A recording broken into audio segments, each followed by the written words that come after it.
ನಂದನ ಯಾದವ ಕೃಷ್ಣನ ಭಜಿಸುವ ಶರಣ ಗುರುವೇ, ಜಾನಕಿ ರಮಣನ ಶ್ರೀ ಜಯ ರಾಮನ ಪೂಜಿಪ ಹರಿಯ ಮಗುವೇ, ಮಾಧವನ ಮಧುಸೂದನನ ಆರಾಧಿಪ ನಿಮ್ಮ ನಯನ, ಕೇಶವನ ಹರಿಗೋವಿಂದನ ದಾಸನಾಗಿ ಜನನ.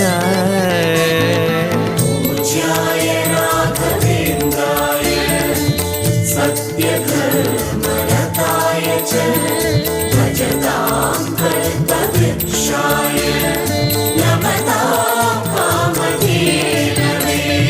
ತಿರುಪತಿ ವಾಸನ ವೆಂಕಟರಮಣನ ಅನುಗ್ರಹ ಪಡೆದ ಗುರುವೇ, ದ್ವೈತ ಸಿದ್ಧಾಂತ ಜ್ಞಾನ ಪ್ರವಾಹ